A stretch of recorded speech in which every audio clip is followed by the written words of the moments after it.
Secret Service director says Trump assassination attempt was biggest agency failure in decades. Cheadle acknowledges the agency was told about a suspicious person between 2 and 5 times before the assassination attempt of the former president. Washington. Secret Service Director Kimberly Cheadle said Monday that her agency failed in its mission to protect former President Donald Trump, as lawmakers of both major political parties demanded during a highly contentious congressional hearing that she resign over security failures that allowed a gunman to scale a roof and open fire at a campaign rally. As you come on to the page, kindly hit the like bell and subscribe to the channel if you haven't done so as yet. And don't forget to put on the notification bell so you can be notified when I drop the next video. Thank you.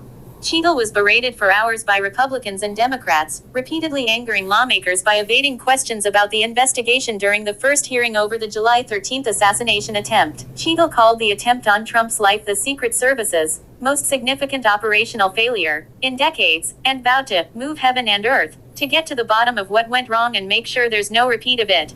The Secret Service's solemn mission is to protect our nation's leaders. On July 13th, we failed, she told lawmakers on the House Oversight and Accountability Committee. From Texas. How did a 20-year-old loner with a week's notice pick the absolute best location to assassinate President Trump when the entire Secret Service missed it? Director Cheadle, in your leadership, your agency got outsmarted and outmaneuvered by a 20-year-old. How can we have any confidence that you could stop trained professionals from a nefarious nation state? Those are absolutely questions that we need to have. I know the questions, but the fact of the matter is we can't have that confidence. Director, do you have the ability personally, and do you have the authority to beef up security of any of your protectees? Yes, I do. Okay.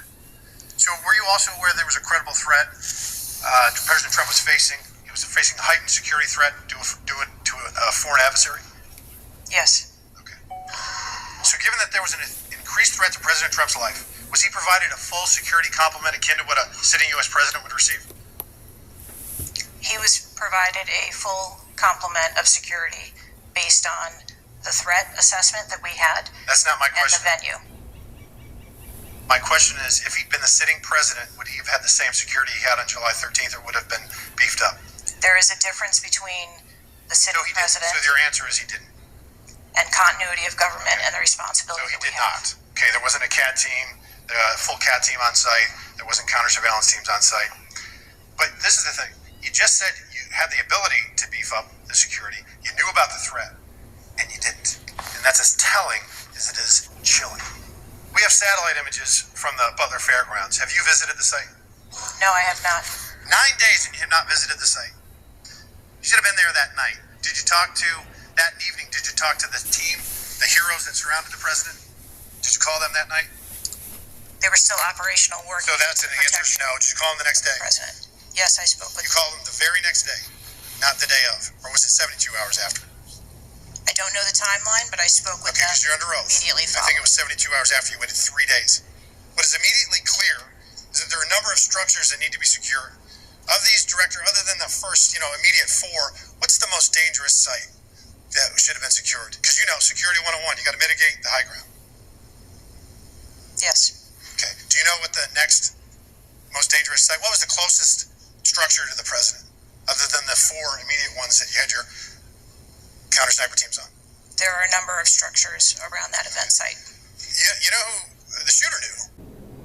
Cheadle acknowledged that the Secret Service was told about a suspicious person 2 to 5 times before the shooting at the Butler, Pennsylvania, rally. She also revealed that the roof from which Thomas Matthew Crooks opened fire had been identified as a potential vulnerability days before the rally. Cheadle said she apologized to Trump in a phone call after the assassination attempt. Yet Cheadle remained defiant that she was the right person to lead the Secret Service, even as she said she takes full responsibility the security lapses. When Republican Rep. Nancy Mace suggested Cheadle begin drafting her resignation letter from the hearing room, Cheadle responded, "No, thank you." In a rare moment of unity for the often divided committee, the Republican chairman, Rep. James Comer, and its top Democrat, Rep. Jamie Raskin, issued a letter calling on Cheadle to step down. The White House didn't immediately comment on whether President Joe Biden still has confidence in Cheadle after her testimony. Democrats and Republicans were united in their exasperation as Cheadle said she didn't know or couldn't answer numerous questions more than a week after the shooting that left one spectator dead. At one point, Mace used profanity as she accused Cheadle of lying and dodging questions, prompting calls for lawmakers to show decorum. Lawmakers pressed Cheadle on how the gunman could get so close to the Republican presidential nominee when he was supposed to be carefully guarded, and why Trump was allowed to take the stage after local law enforcement had identified Crooks as suspicious. It has been 10 days since an assassination attempt on a former president of the United States. Regardless of party, there need to be answers, said Rep. Alexandria Ocasio-Cortez, D. New York. Cheadle acknowledged that Crooks had been seen by local law enforcement before the shooting with a rangefinder, a small device resembling binoculars that hunters use to measure distance from a target. She said the Secret Service would never have taken Trump onto the stage if it had known there was an actual threat. Local law enforcement took a photo of Crooks and shared it after seeing him acting suspiciously, but he wasn't deemed to be a threat until seconds before he opened fire, she said. An individual with a backpack is not a threat, Cheadle said. An individual with a rangefinder is not a threat. Cheadle said local enforcement officers were inside the building from which Crooks fired. But when asked why there were no agents on the roof or if the Secret Service used drones to monitor the area, Cheadle said she is still waiting for the investigation to play out, prompting groans and outbursts from members on the committee. Director Cheadle, because Donald Trump is alive, and thank God he is, you look incompetent, said Rep. Mike Turner, R. Ohio. If he were killed, you would look culpable. Representative R. O'Connor, one of the Democrats who joined the calls for Cheadle to resign, noted that the Secret Service director who presided over the agency when there was an attempted assassination of former Republican President Ronald Reagan later stepped down. The one thing we have to have in this country are agencies that transcend politics and have the confidence of independents, Democrats, Republicans, progressives and conservatives, Khanna said, adding that the Secret Service was no longer one of those agencies. Trump was wounded in the ear, a former Pennsylvania fire chief was killed and 2 other attendees were injured when Crooks opened fire with an AR-style rifle shortly after Trump began speaking. Cheadle said the agency hopes to have its internal investigation completed in 60 days. Homeland Security Secretary Alejandro Mayorkas has separately appointed a bipartisan, independent panel to review the assassination attempt, while the department's inspector general has opened 3 investigations. Meanwhile, a bipartisan delegation of about a dozen members of the House Committee on Homeland Security toured the shooting site Monday. The lawmakers said they were the first group outside law enforcement to climb onto the roof where the shooter positioned himself. Authorities have been hunting for clues into what motivated Crooks but have not found any ideological bent that could help explain his actions. Investigators who searched his phone found photos of Trump, Biden and other senior government officials and found that he had looked up the dates for the Democratic National Convention as well as Trump's appearances. He also searched for information about major depressive order. The attack on Trump was the most serious attempt to assassinate a president or presidential candidate since Reagan was shot in 1981. It was the latest in a series of security lapses by the agency that has drawn investigations and public scrutiny over the years. Cheadle took over 2 years ago as head of the Secret Service's 7,800 special agents, uniformed officers and other staffers whose main purpose is protecting presidents, vice presidents, their families, former presidents and others. In announcing her appointment, Biden said Cheadle had served on his vice presidential detail and called her a distinguished law enforcement professional with exceptional leadership skills, who had his complete trust. We'll move on. We're going to have about 100% attendance here today, plus a few additional add-ons. So this will be a very lengthy hearing, and we want to make sure every member gets their 5 minutes uninterrupted to be able to ask these important questions in this very bipartisan hearing today. I now recognize Director Cheadle for your opening statement. Good morning, Chairman Comer, Ranking Member Raskin, and distinguished members of the committee. My name is Kimberly Cheadle, and I am the Director of the United States Secret Service. I appreciate the opportunity to appear before you today. The assassination attempt of former President Donald Trump on July 13th is the most significant operational failure of the Secret Service in decades, and I am keeping him and his family in my thoughts. I would like to offer my sincerest condolences to the family of Corey Comparator, a former fire chief and a hero who was killed in this senseless shooting. I would also like to acknowledge those who were injured in Butler, David Dutch and James Copenhagen, and I wish them a speedy recovery. I would be remiss if I did not also extend my condolences on the passing of your colleague, Congresswoman Sheila Jackson Lee. Ms. Jackson Lee was always engaged in the oversight of the Secret Service, and her passing is a great loss to this body. The Secret Service's solemn mission is to protect our nation's leaders. On July 13th, we failed. As a director of the United States Secret Service, I take full responsibility for any security lapse of our agency. We are fully cooperating with ongoing investigations. We must learn what happened, and I will move heaven and earth to ensure that an incident like July 13th does not happen again. Let me state unequivocally, nothing I have said should be interpreted to place blame for this failure on our federal, state, or local law enforcement partners who supported the Secret Service in Butler. We could not do our job without them. We rely on the relationships built over years of working together to secure events and conduct investigations. Our agents, officers, and support personnel understand that every day we are expected to sacrifice our lives to execute a no-fail mission. As witnessed on July 13th, our special agents shielded former President Trump with their own bodies on stage while shots were being fired. Selflessly willing to make the ultimate sacrifice without hesitation, I am proud beyond words of the actions taken by the former president's detail, the counter-sniper team who neutralized the gunman, and the tactical team who was prepared to act. I will be transparent as possible when I speak with you, understanding, though, at times that I may be limited in providing a thorough response in this open setting due to associated risks with sharing highly sensitive protective methodologies. I do not want to inadvertently provide you today with inaccurate information. Since January 1st, 2024, the Secret Service has successfully secured over 7,500 sites. Every protective advance comes with its own set of challenges and requires a customized mitigation strategy, including specific assets. Security plans are multi-layered, providing 360 degrees of protection. These layers include personnel, technical, and tactical assets, which are a force multiplier for our protective posture.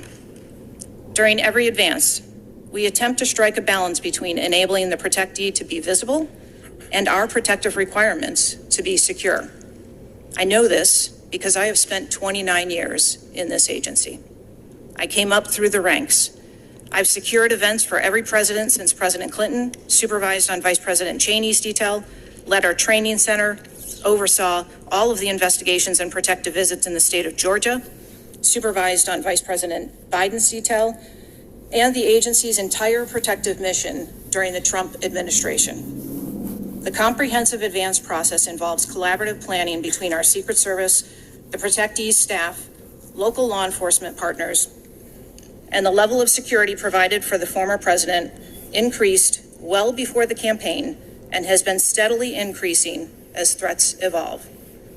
The security plan included a full assessment of the Butler Farm showgrounds to identify security vulnerabilities and craft a security plan for the protectee, attendees, and the public.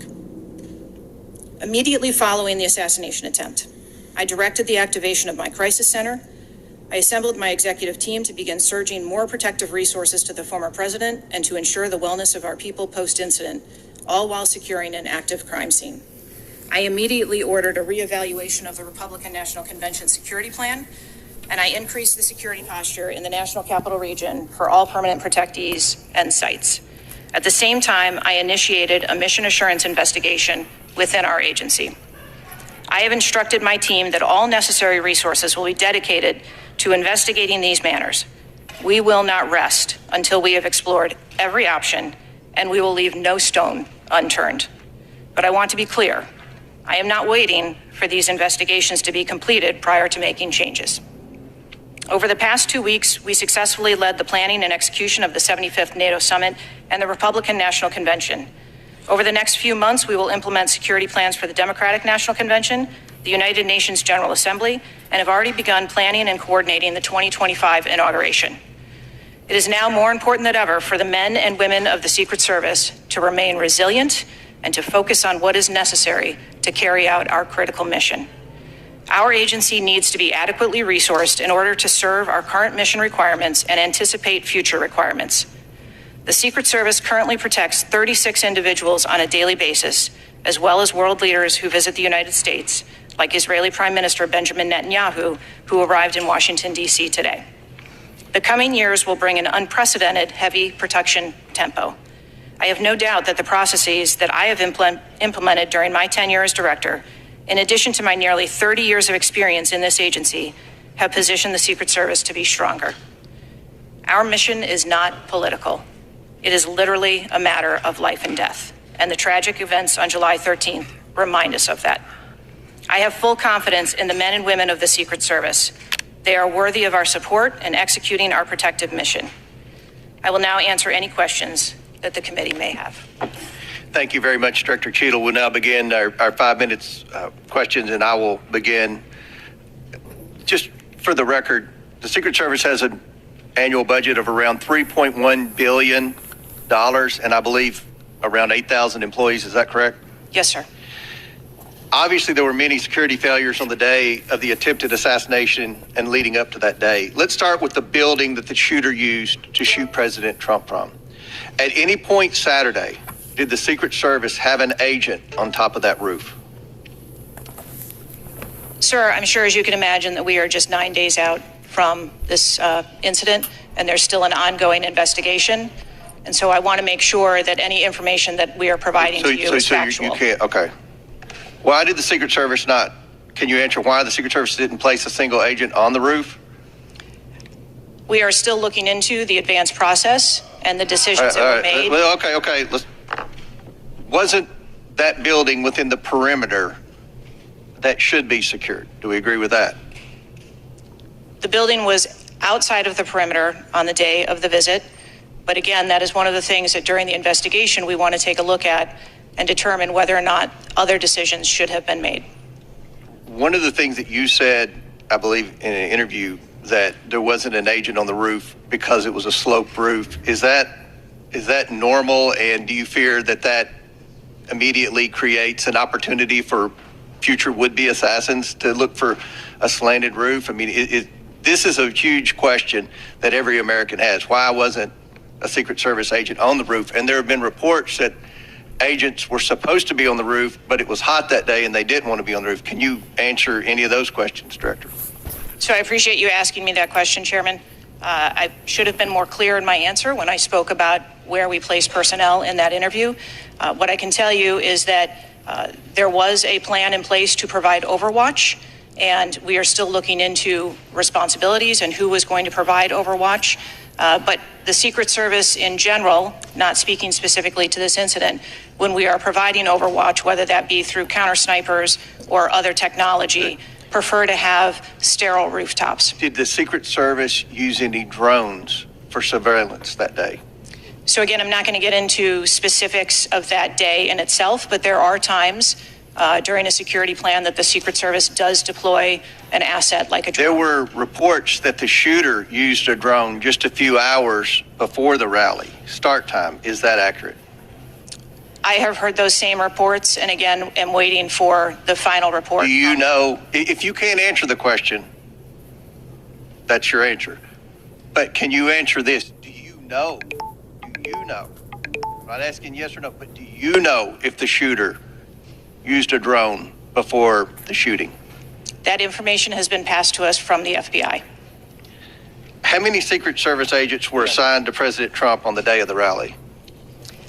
Again, I'm not going to get into the specifics of the numbers of personnel that we had there, but we feel that there was a sufficient number of agents assigned. There are reports that several agents assigned to the rally on July 13th were temporary agents not normally assigned to President Trump. Is that accurate? What I can tell you is that the agents that were assigned to former President Trump are Secret Service agents that provide close protection to him, and that was what was actual on that day. How many temporary agents were there that day? Quite frequently, sir, during campaign events, the Secret Service utilizes agents from HSI or the Department of Homeland Security. You don't know how many? Supplement you can't answer our plan. Have the investigators reconstructed the shooter's precise movements over the past days, weeks, and months?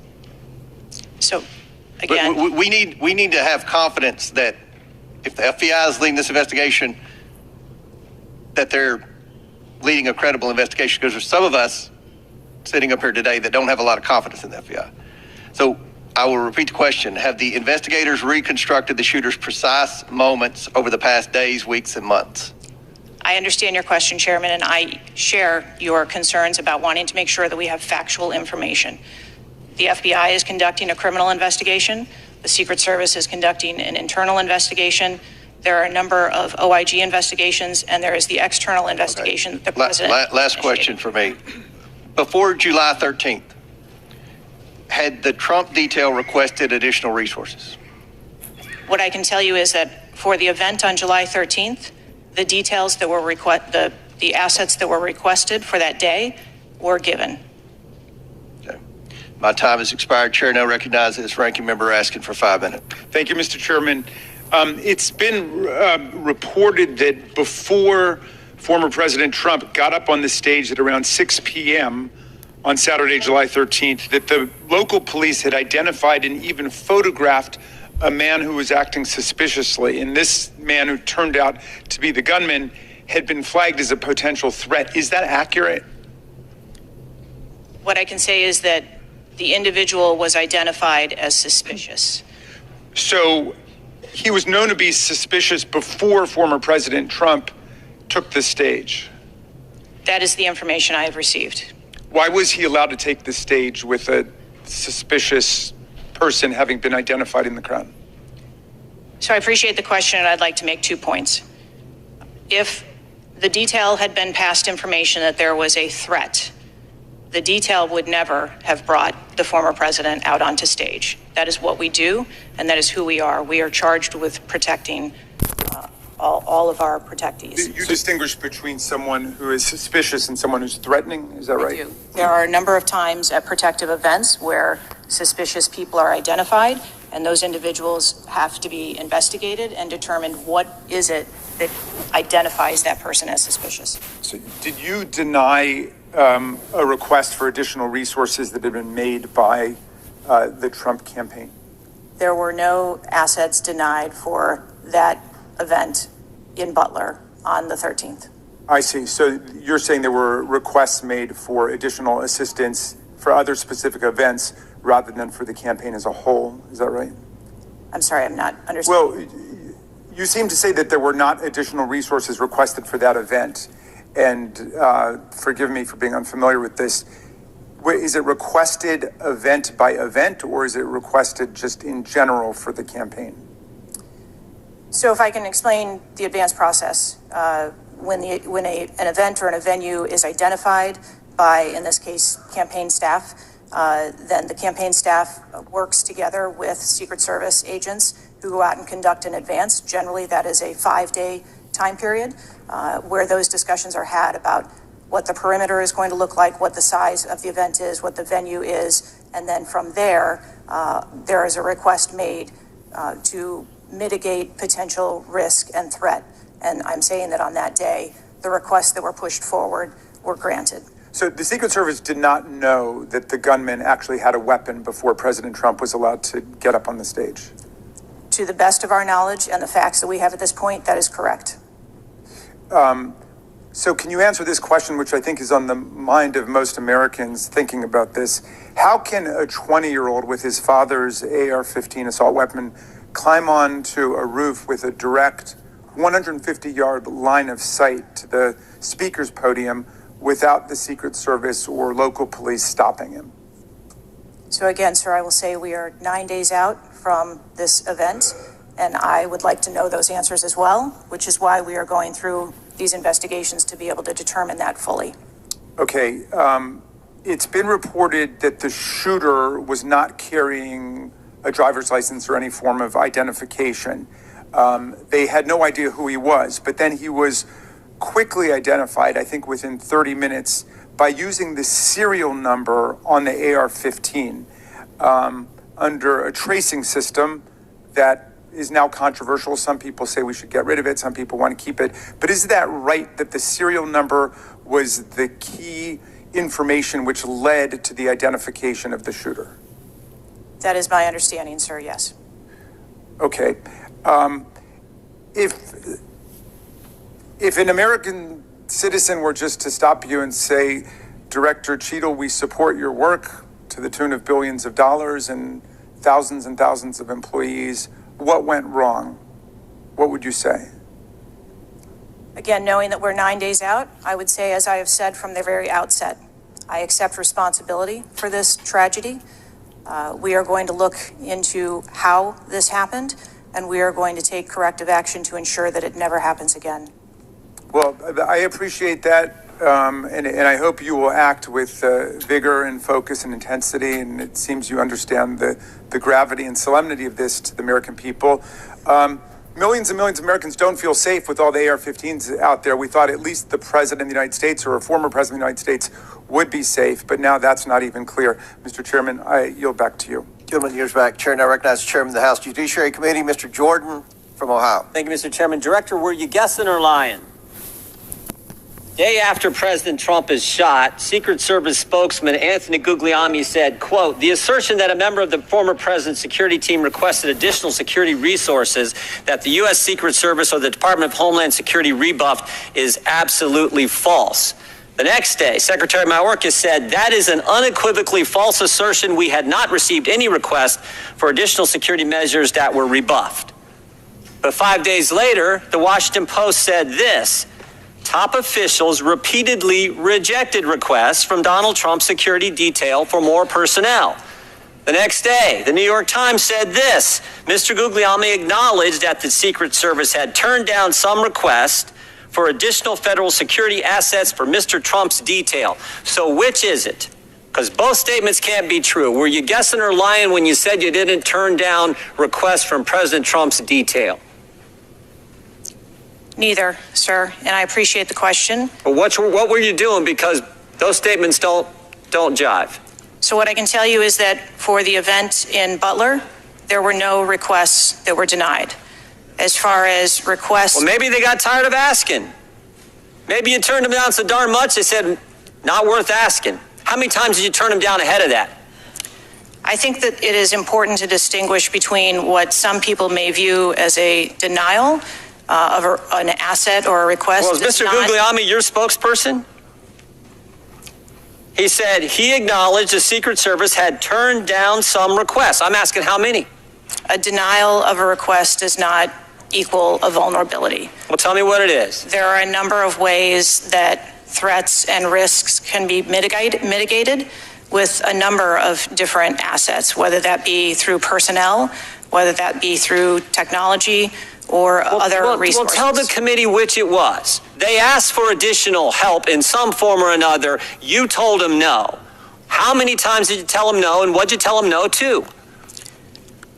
Again, I cannot speak to specific incidents, but I can tell you in general terms, the Secret Service is judicious with their resources based on... What does some requests mean? How many times? Some indicate requests is plural. So more than once they asked for additional help and you turned them down. What did they ask for and how many times did you turn them down? Pretty basic questions. So again, without having all of the details in front of me, sir, what I can tell you is that there are times... You didn't get briefed on how many times you turned down the Trump detail when they asked for additional help?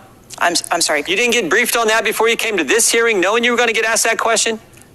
What I can tell you is that in generic terms, when details make a request, there are times that there are alternate ways to cover off on that threat or that risk. But that's not what he said. He said they were denied certain requests, some requests. This is your spokesperson, not me talking. This is the Secret Service talking.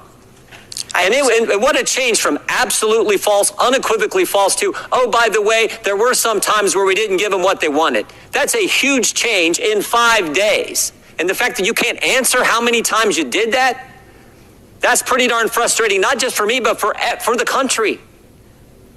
I hear your frustration. Let me ask you this. Were any of those requests denied to President Trump's detail after you knew about the Iranian threat? What I can tell you, again, I don't know the specifics, is that there are times when we can fill a request. It doesn't necessarily have to be with a Secret Service asset or resource. We can fill that request with locally available assets. You spoke to anyone at the White House since July 13th? Yes, I have. Who'd you talk to? I have briefed the president and the vice president. Talked to the First Lady? No, I have not. Talked to the White House staff? Anyone in the White House communications? No, I have not. Have you talked to the counter sniper who took the shot that took out the bad guy? Yes, I have. And can you tell us about that conversation? I would not want to reveal conversations that I've had with my employees. But that's exactly the kind of information the American people want to know. American people who pay your salary. I understand this is an ongoing investigation, and Who's all doing the investigating at Secret Service? I know the Inspector General, but is there also an internal investigation in addition to the Inspector General? we are conducting a mission assurance investigation internally, yes. You know what it looks like, Director? It looks like you won't answer some pretty basic questions. It looks like you got a 9% raise and you cut corners when it came to protecting one of the most important individuals, most well-known individuals on the planet. A former president, likely the guy's going to be the next president. Looks like you guys were cutting corners. That's what it looks like to me. Is that true?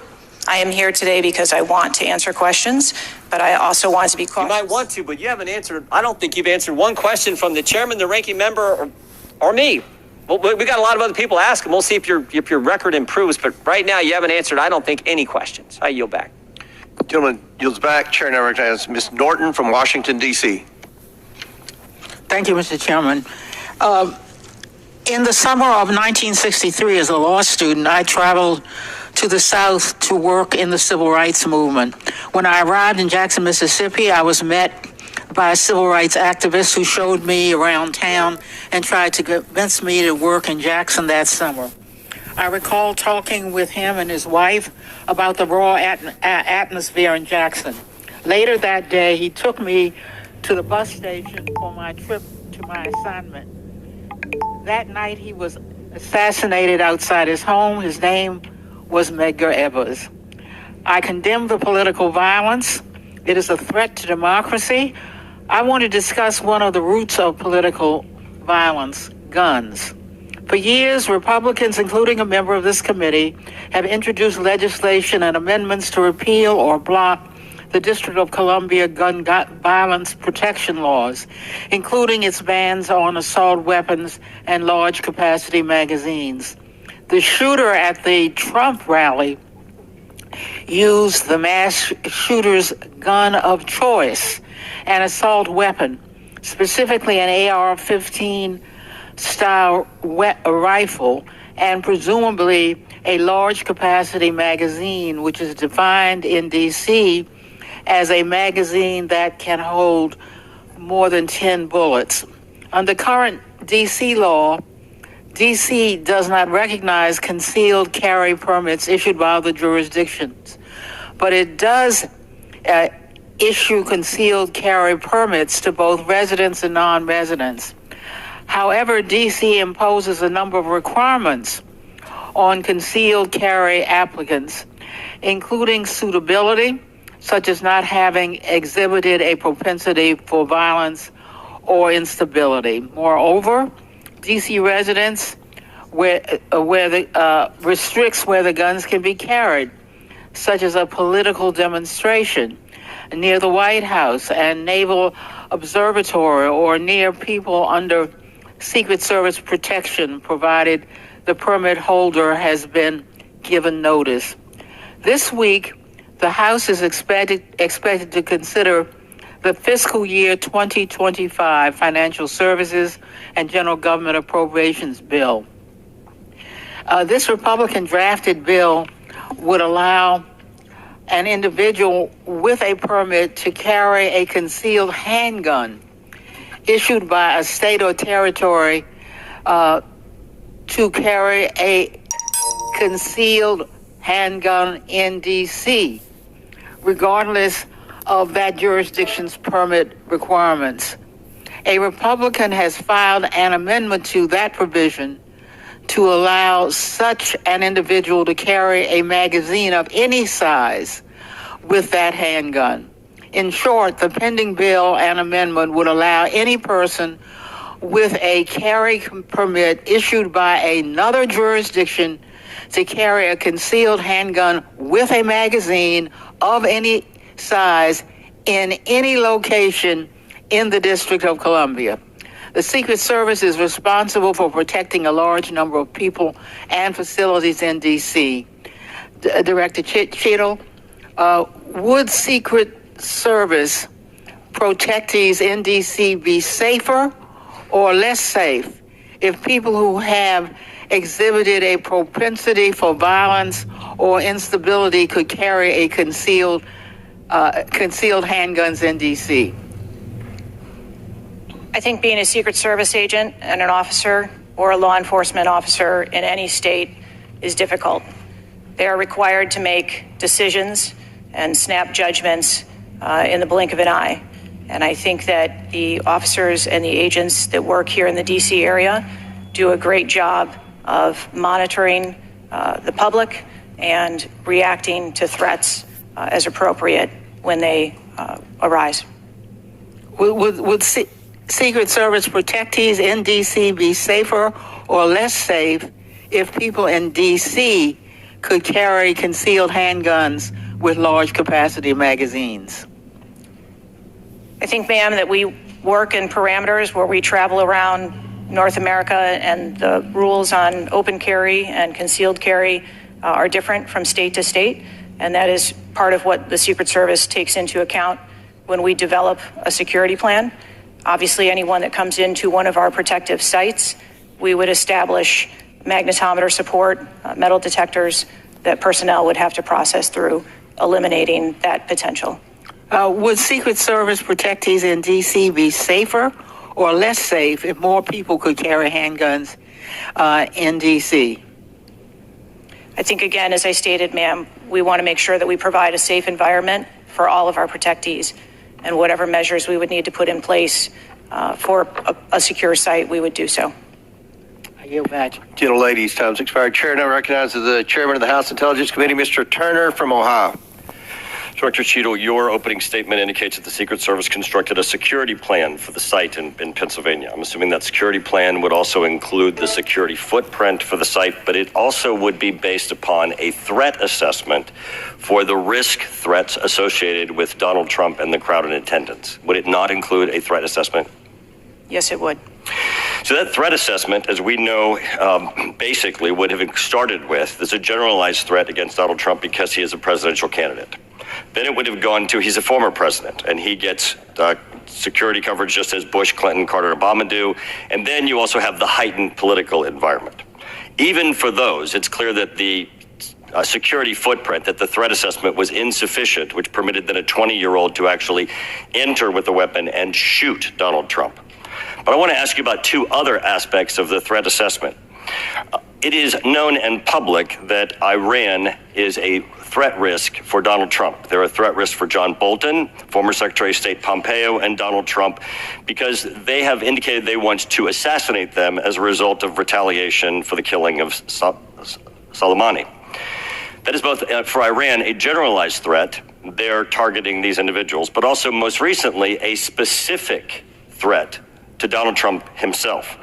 Now, I want to enter into the record by UC a Department of Justice Public Affairs release, a CNN article, an article from Fox News, and an article from CBS, all of which acknowledge without objection to order that this threat exists for Donald Trump from Iran, and that there are specific threats most recently that have been acknowledged. Director Cheadle, have you read the intelligence of the generalized threat to Donald Trump by Iran as a result of their desire to retaliate for the killing of Soleimani? I have. Have you read or been briefed about the intelligence of the specific recent threat to Donald Trump from Iran? Yes, I have. Director Wray, when we were getting our briefing, indicated that he thought the threat assessment should have included this threat from Iran.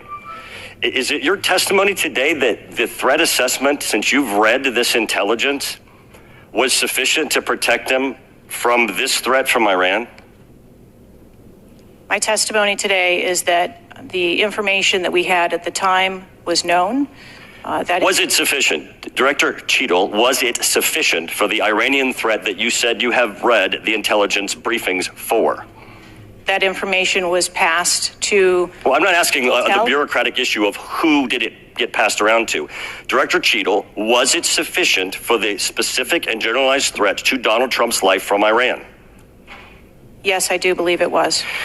Director Cheadle, is an Iranian assassin more capable than a 20-year-old? Sir, I think we've acknowledged that there was gaps and a failure that day. When I raised this issue with Director Wray, he was incensed. He was shocked that the threat assessment of Iran did not seem to be, as he and I discussed, baked in to your security footprint and your threat assessment.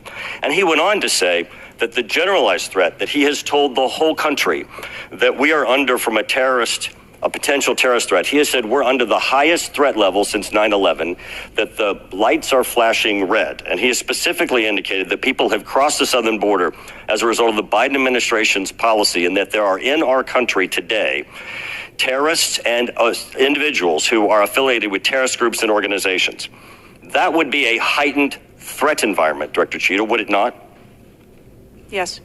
In his public statements, he has said he is making these statements because he wants people to take them into consideration in threat assessments, specifically. Now, that would be a threat not just to Donald Trump, but it would also be a threat to the crowd there, wouldn't it? Yes. Are ISIS terrorists and Al-Qaeda terrorists and international groups and terrorists more capable than a 20-year-old in pulling off their mass shooting or an assassination of Donald Trump? Sir, again, there was clearly a breakdown and a failure that day. Have you read the intelligence of the terrorists that are currently in the United States that Director Wray speaks, and those individuals that are here that are affiliated with terrorist groups and organizations that are in the process, as Director Wray said, of representing a significant threat of a terrorist attack occurring in the United States?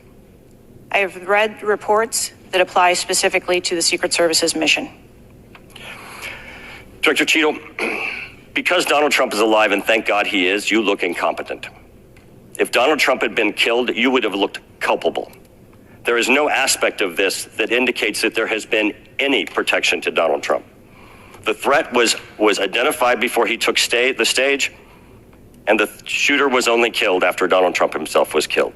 Not only should you resign, if you refuse to do so, President Biden needs to fire you, because his life, Donald Trump's life, and all the other people which you protect are at risk because you have no concept of the aspect that a 20-year-old to actually enter with a weapon and shoot Donald Trump.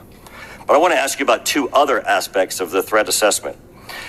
It is known and public that Iran is a threat risk for Donald Trump. They're a threat risk for John Bolton, former Secretary of State Pompeo, and Donald Trump, because they have indicated they want to assassinate them as a result of retaliation for the killing of Soleimani. That is both for Iran a generalized threat.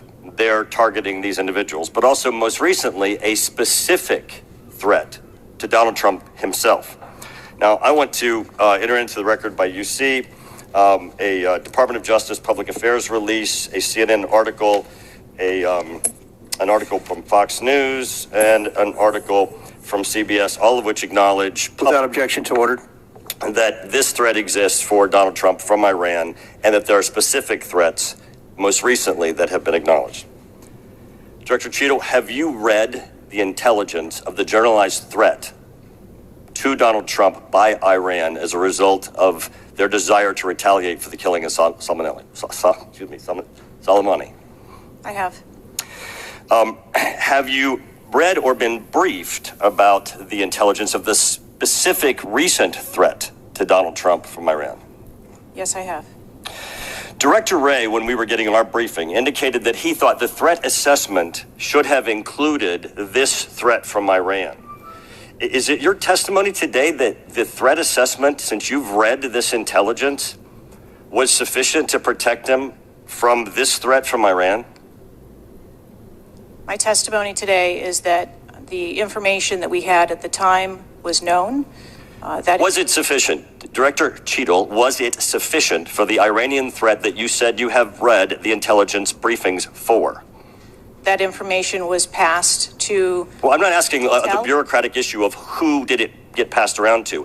Director Cheadle, was it sufficient for the specific and generalized threat to Donald Trump's life from Iran? Yes, I do believe it was. Director Cheadle, is an Iranian assassin more capable than a 20-year-old? Sir, I think we've acknowledged that there was gaps and a failure that day. When I raised this issue with Director Wray, he was incensed. He was shocked that the threat assessment of Iran did not seem to be, as we and I discussed, baked in to your security footprint and your threat assessment. And he went on to say that the generalized threat that he has told the whole country that we are under from a potential terrorist threat. He has said we're under the highest threat level since 9/11, that the lights are flashing red. And he has specifically indicated that people have crossed the southern border as a result of the Biden administration's policy, and that there are in our country today terrorists and individuals who are affiliated with terrorist groups and organizations. That would be a heightened threat environment, Director Cheadle, would it not? Yes. In his public statements, he has said he is making these statements because he wants people to take them into consideration in threat assessments, specifically. Now, that would be a threat not just to Donald Trump, but it would also be a threat to the crowd there, wouldn't it? Yes. Are ISIS terrorists and Al-Qaeda terrorists and international groups and terrorists more capable than a 20-year-old in pulling off their mass shooting or an assassination of Donald Trump? Sir, again, there was clearly a breakdown and a failure that day. Have you read the intelligence of the terrorists that are currently in the United States that Director Wray speaks, and those individuals that are here that are affiliated with terrorist groups and organizations that are in the process, as Director Wray said, of representing a significant threat of a terrorist attack occurring in the United States? I have read reports that apply specifically to the Secret Service's mission. Director Cheadle, because Donald Trump is alive, and thank God he is, you look incompetent. If Donald Trump had been killed, you would have looked culpable. There is no aspect of this that indicates that there has been any protection to Donald Trump. The threat was identified before he took the stage, and the shooter was only killed after Donald Trump. Not only should you resign, if you refuse to do so, President Biden needs to fire you, because his life, Donald Trump's life, and all the other people which you protect are at risk because you have no concept of the aspect that the security footprint needs to be correlated to the threat. According to CBS News, Kimberly Cheadle resigned from her position as director of the U.S. Secret Service after facing pressure from lawmakers who called for her to step down in the wake of the attempted assassination of former President Donald Trump. Cheadle announced her plans to leave her position in a letter to agency staff on Tuesday. As you leave the page, don't forget to hit the like bell and subscribe to the channel if you haven't done so as yet. Thank you for watching.